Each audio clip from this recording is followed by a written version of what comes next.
Ready to make a real impact every day? Join the Active Day Home Care team and help clients maintain their independence in the comfort of their own homes. Make a difference in someone's life as you provide essential daily assistance and protect their health and happiness. Earn up to $20 an hour and enjoy additional perks like optional daily pay, 401k, paid time off, ongoing educational training, and more. Join a team that values care, compassion, and your professional growth. Visit activeday.com to apply. Attention, you're listening to the Todd Huff Radio Show, America's home for conservative, not bitter talk radio. Be advised that the content of this program has been documented to prevent and even cure liberalism, and listening may cause you to lean to the right.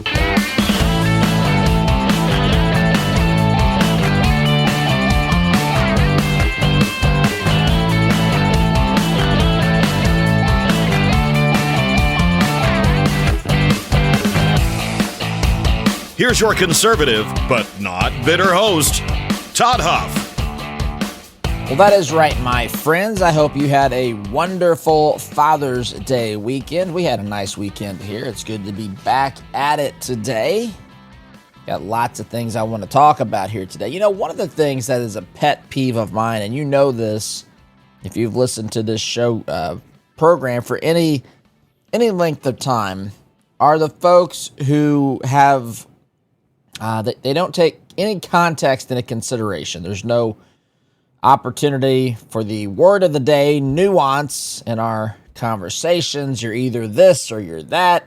Everything is viewed with some sort of a one-size-fits-all approach. And I got to tell you that is a dangerous way to go through this world, to go through life, to talk about things that matter on the scale of the things that we're dealing with here. And so I want to kind of talk about these things, maybe take a step back out of the details, out of the I'm right, you're wrong sort of thinking here, with two particular issues, maybe three. One would just be taking a half a step back from the Iranian-Israeli conflict that we've seen erupt in the Middle East in recent days. Now, of course, this is a long-standing problem, which we'll touch on, but I just want to talk about this a little bit, not just with the latest headline involved, but to give context and framework to this, if I can. I want to do the same thing with the assassination of the folks of a representative in the Minnesota state legislature, the spouse of that individual. I want to talk about this as well through that lens, because that issue has become, this guy's a Trumper. Of course, he's a right-wing extremist. No. He's been appointed by Walls. This is how the left is. I want to give context to this. I want to take a step back from this. Not that, listen, it's important to identify the why. It's important to identify all these things. But, man, I would say 95% of what I see being said about this stuff is just totally, it's not helpful. In my estimation, it is not helpful to truly discussing these sorts of matters and issues that are critically important. So I want to do it this way today, and that's what we're going to do. Approach the way that we approach it, the way that we frame it, the way that we talk about it matters extremely. And if you're in sales, by the way, you know that the way you talk about your product, your company, your service, how you can solve problems for your client, that matters tremendously as well. That's why I'm offering to you as a salesperson, a sales team, if you're a sales manager, if you're an entrepreneur who wants to get better at sales skills, if you're looking to hire a sales team that you want to get trained the proper way, I encourage you to check out Matt Easton and Easton University. I think that Matt and what he's developed is as good as anything that I've ever seen in the business. There's a training program,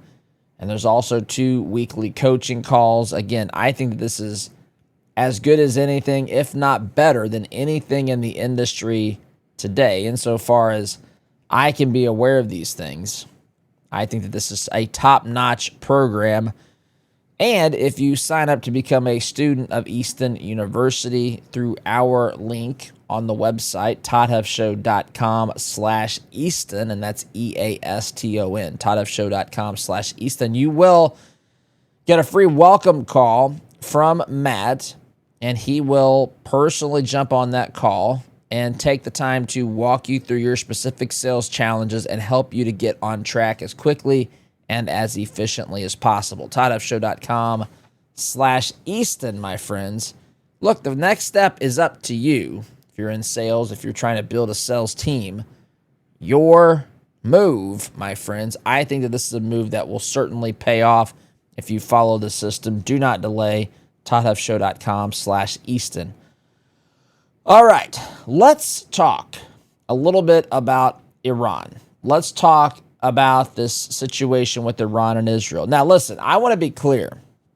And I know in recent years, there have been more and more conservatives come to the realization that war is not a good thing. I think in the past, some, I'm not saying all, but some conservatives, some may have been a little bit too quick to jump to some of these conclusions. I think war should be avoided at all costs. Well, I shouldn't say at all costs, as much as possible. There is a time when it is unavoidable, and I hate to say that, but I think that it is absolutely true.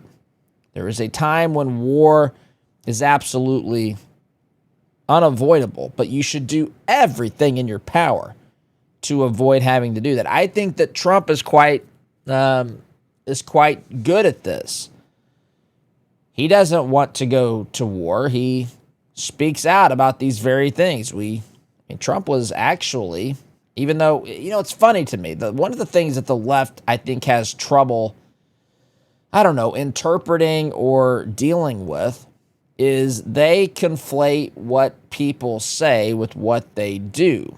And so Trump, if somebody makes threats against the United States, might jump onto X, might jump onto Truth Social, might tell a reporter at a press conference, if they do this, they're going to find things out about our military that the world never knew before. This nation, this city, these leaders will find themselves digging out of a pile of rubble faster than they can say what happened, right? That's what Trump, he's not afraid to flex his muscle.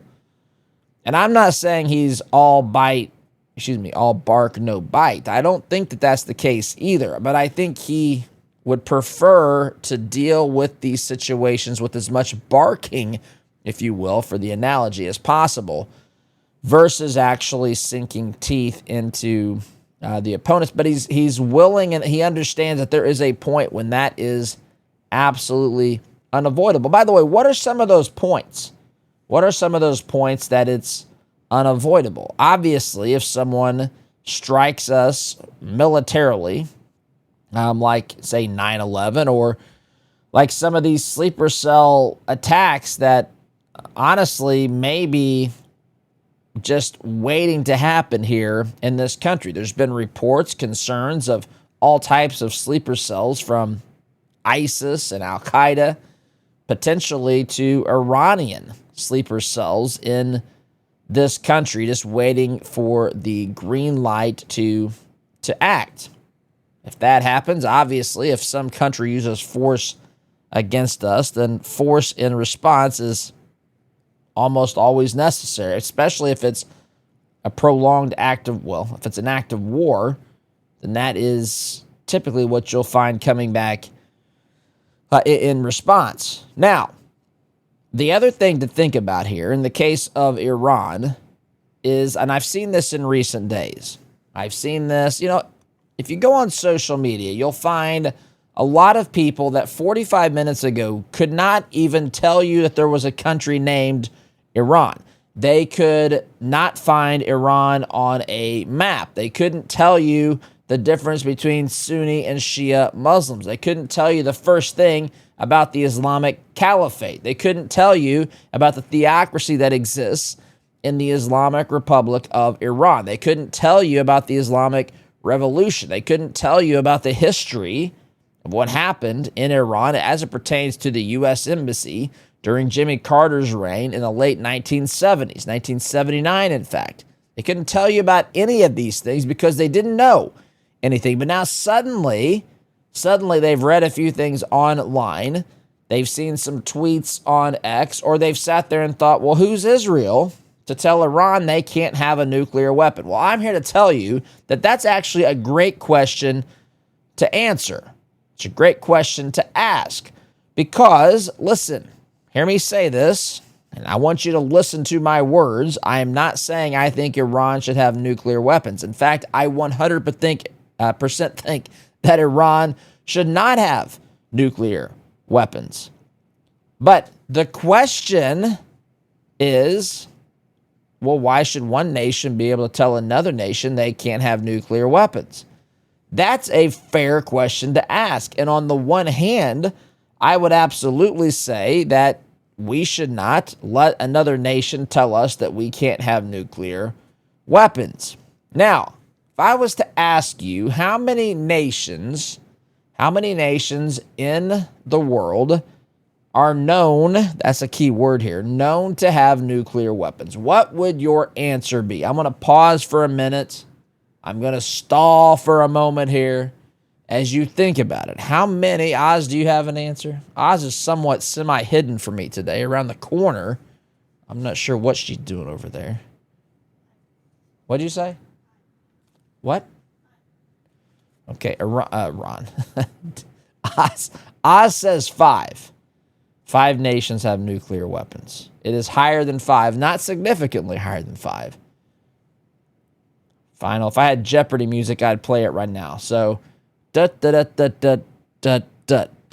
All right, so there are 9 nations that are known, that's again the key word, to have nuclear weapons on planet Earth today. Those nations would be the United States of America, Russia, China, France, the UK, India, Pakistan, thank you, Obama, for teaching me how to say that properly, North Korea, and I think while it's not confirmed, we have every reason to believe Israel is the 9th nation with nuclear weapons. Now, there are 2 nations that people believe are either very close or, moving through the testing phase and possibly might have or might be near having nuclear weapons. Those 2 nations would include the Islamic Republic of Iran and and Saudi Arabia. So there you go. There's 9 that we know of, 2 that we suspect are close, very close, might have some sort of thing, right? So there's 9 that we know, 2 that we don't know. Now, when I read you those nations, there's one in particular that jumps off the page at me as being a massive problem. Now, obviously, United States and Russia, of course, part of the former Soviet Union.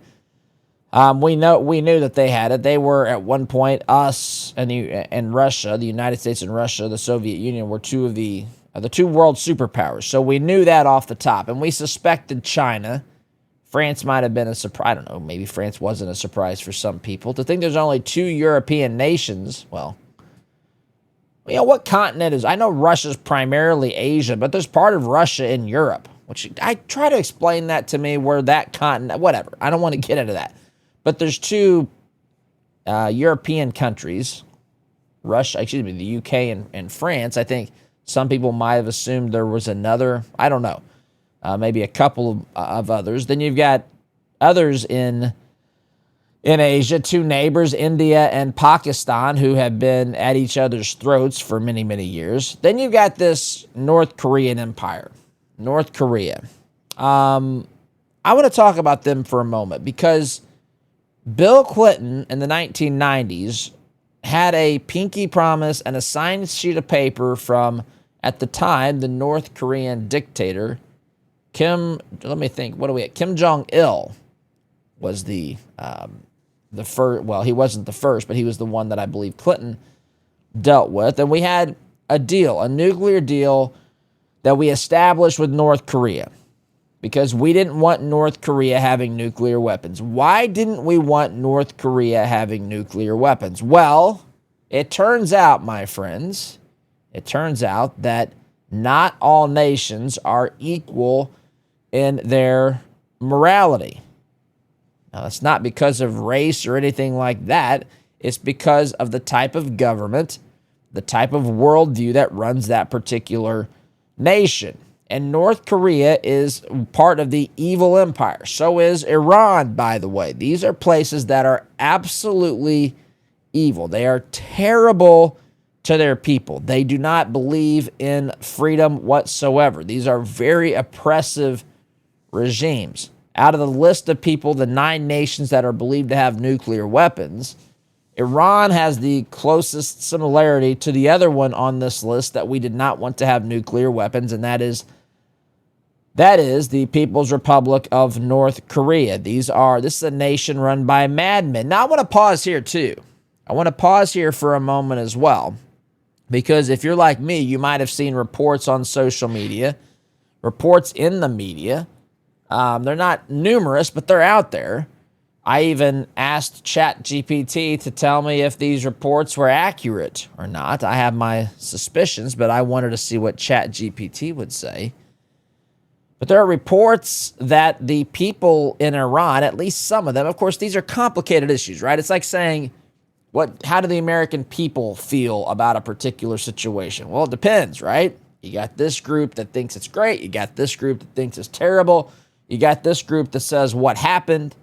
You got another group that said, I didn't know something even could happen. We got people all over the board. And so, but there is a segment, a remnant of the people of Iran who actually were cheering this. I've seen videos. I've seen people who were caught in traffic. They were in a large tunnel. They were playing music and dancing. They're not allowed to do that, by the way, in the Islamic Republic of Iran because of the Ayatollahs and the insane, evil leaders that they have running that nation. But the people were celebrating the Israelis striking, at least some of them. I'm not saying it was 100%. That's why I took the time to say some people are angry. They want to see their country respond. They're looking, favorably to the strikes that they've had targeting Israeli cities and so forth. But there's a group of people who are cheering when a foreign country, in this case Israel, comes to take out their leaders. And make no mistake, Israel did a remarkable thing. I talked about this on Friday. Israel's strike was remarkably successful. Their first strike in particular. Their Iron Dome has been somewhat overwhelmed by the barrage of missiles that have been lobbed and fired their direction, drones and so forth.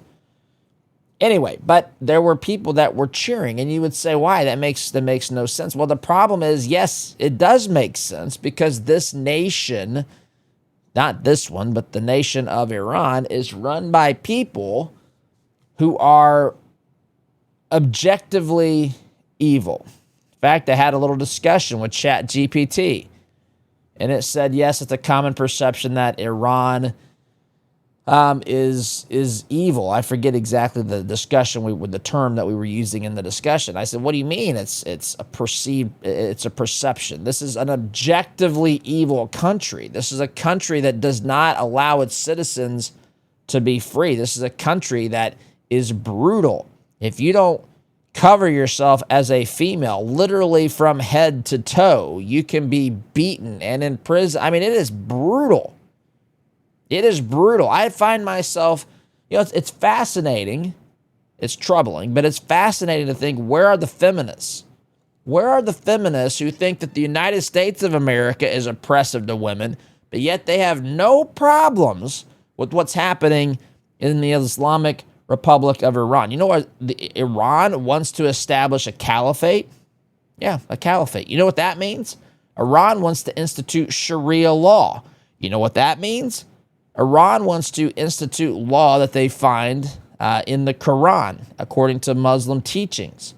They want that to be the law of not just their nation, but of the entire Middle East. And this is something else I argued with ChatGPT about.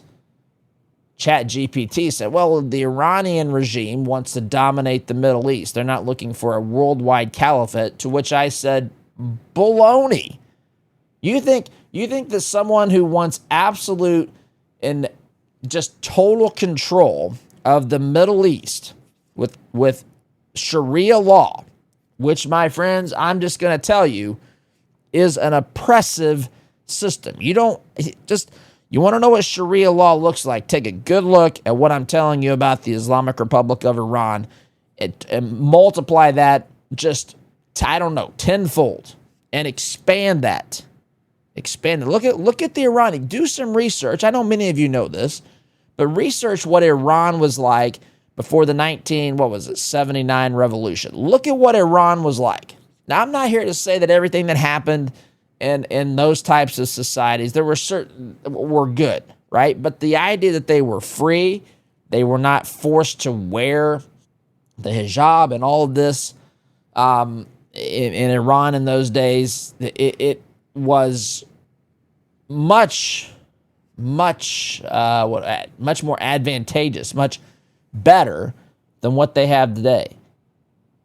Make no mistake, for those who believe in establishing the caliphate, they ultimately want it to be worldwide, which means they want Sharia, Islamic law, to govern every single person on planet Earth. In fact, for those who are in a certain group of Muslims, that's what they believe should happen. They want to spread this.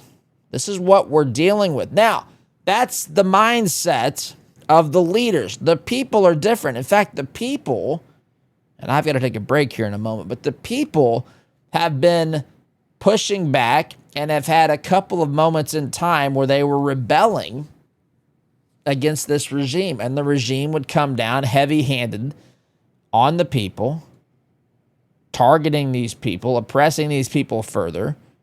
One time when Obama was president, when one of these uprisings happened, he didn't really even speak out in defense of or support of these poor folks, and they suffered as a result. It's happened multiple times, and so they want their freedom, as we are all wired to want.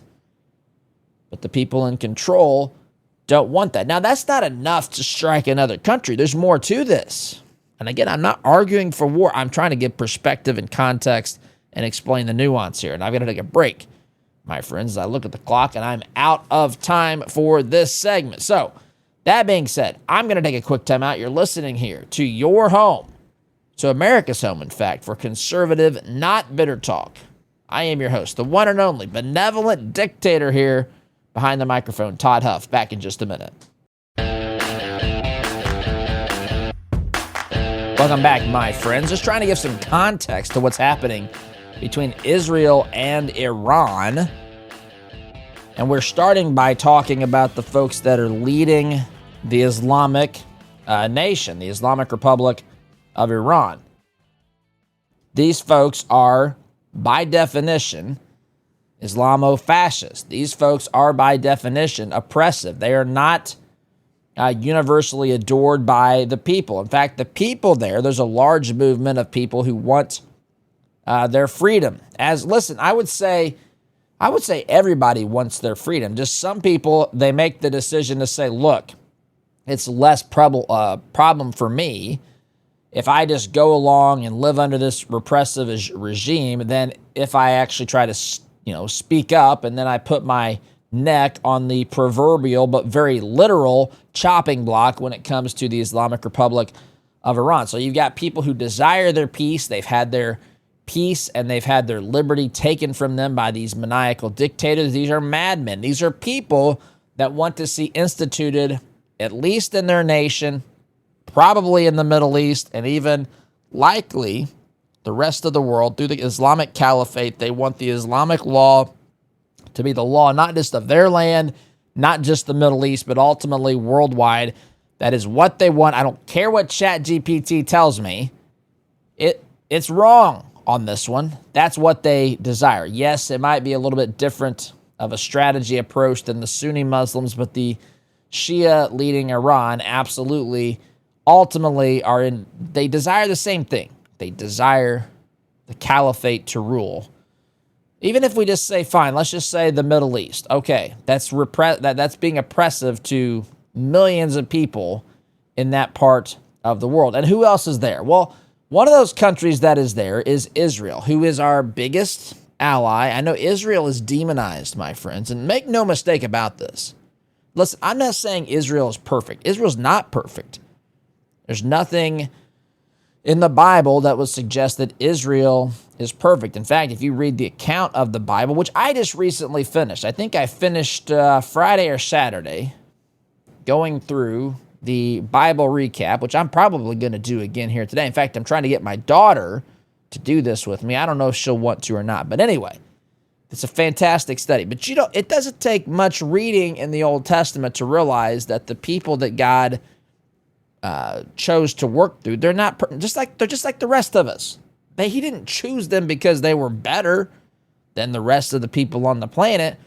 He chose them, and Abraham, the one that he first chose, the father of the faith, if you will, responded favorably.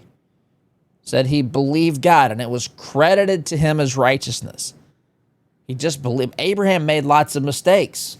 The people, his descendants, made lots of mistakes. They did some very good things as well, many of them. Some of them didn't do anything well.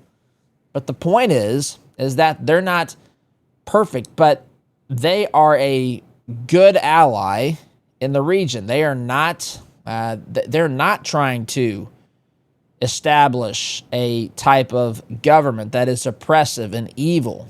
This is a nation that respects freedom. They also have lots of problems on their hands. They're painted as genocidal maniacs when in reality, there's a lot of other genocidal maniacs. I shouldn't say other because that seems to suggest I think Israel is. There's others who are actually genocidal. How about I say it that way?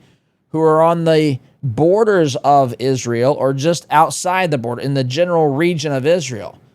And those maniacal people, those genocidal maniacs, are running the Islamic Republic of Iran. In fact, they've told us, in no uncertain terms, they've told us that they would like to wipe Israel off the face of the planet. Even this past week, there were death to America, death to Israel chants. These are not our allies. They don't want to cooperate. They're not looking for a new way of getting along with the West. They are looking to annihilate the West because the West, and I would throw Israel in this in the sense, again, Israel's more complicated, but Western in the way of at least believing in liberty and not having some oppressive government running the show for the people. And this, the true maniacal lunatics are in places like Iran, not the people. There could be, there's maniacs everywhere.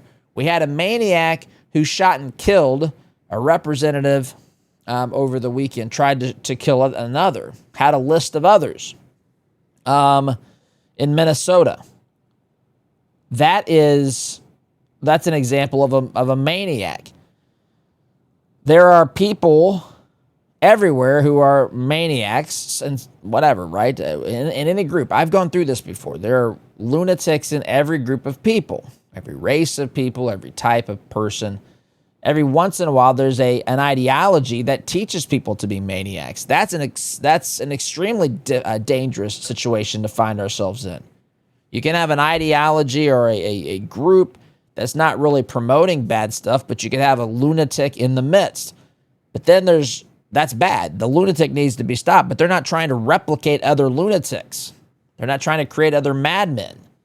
But there are groups like the Ayatollahs in Iran who are the ones who are, their ideology is maniacal. Their ideology is evil and wicked. It is, in fact, truly fascist. They want supremacy. They don't want people to have their liberty, their freedom. They will tell people how to behave, what to think, and if they step out of line, there will be harsh consequences. This is where people cut off hands and that sort of stuff. This is not, and it's amazing listening to these leftists, these liberals defend these folks. And you think you can be a homosexual in the Islamic Republic of Iran? Where do you think some of these folks get thrown off of buildings and face dire consequences for being homosexual? Or whatever, any bisexual, LGBTQIA+, whatever. Where do you think that they face? They might face, here they might face people who don't accept the lifestyle. I don't. That doesn't mean I don't love the person. I don't accept the lifestyle as a moral option. I don't do that. Some people say I should be forced to, which I say, well, then meet your kissing cousin, the Islamo-fascists in Iran. You're just on the other side of the coin. You're still taking away the liberty and the choices of people. But I absolutely 100% disagree with how, with the things that are done to people who embrace these lifestyles that I find to be inconsistent with how God wants us to live. I think that people should be free. Just don't force me to accept it. They over there think that people should be, in some cases, killed. It's preposterous to me. But that's where they are. And so Israel has this nation, one nation. There's actually many nations, but Iran is the most, I would say, evil, who would love to see nothing more than the extinction, the annihilation of the nation of Israel. And they're on their doorstep. They're chanting death to Israel, death to America. They've made it clear that they want them to be destroyed. They talk about them in terms of them being pigs and all sorts of things. They've said if they get nuclear weapons, they're going to wipe them off the face of the planet. Israel has the Mossad. Israel has a lot of intelligence. Israel watched as Barack Obama negotiated a deal with the Iranians, a nuclear deal that moved them towards their ability to weaponize uranium, create nuclear weapons under the guise that they were trying to prevent, or I should say provide energy across the countryside of Iran that comes, of course, in the form of nuclear energy. So we let them go through this process where they were refining that. It gets them closer to weaponizing uranium, but they had to sign a piece of paper saying that they wouldn't develop a nuclear weapon and all that. And it looks just like, it's why I mentioned North Korea. It looks just like that situation. And the problem is, Israel believes that if Iran gets that weapon and has the ability to use that weapon, it's going to use it on them because they basically said as much. So intelligence has led them to believe that Iran is truly on the cusp, days or weeks away, and so they decide it's now or never. Once they have the weapon, then we're in a big, big mess, so we have to act preemptively. Now, again, I'm not here saying I agree with war, but at the same time, I certainly understand the thinking here. More to say on this in the time I have remaining next segment. Friends, you know that we've launched or relaunched a division of this business called Red, White, and Brand, where we help put your logo on almost anything, whether that's apparel, whether that's trade show booths, promotional products, you name it, my friends. Red, White, and Brand is here to help you. And as a listener, a valued listener of this program, you're going to get 10% off if you use my name, Todd, during the checkout process. You can go to redwhiteandbrand.com. Red, White, and Brand. You got to spell all those words out. Redwhiteandbrand.com. Promo code Todd gets you 10% off and free shipping on online orders. Redwhiteandbrand.com. Promo code Todd. Quick timeout, my friends. Back in just a minute.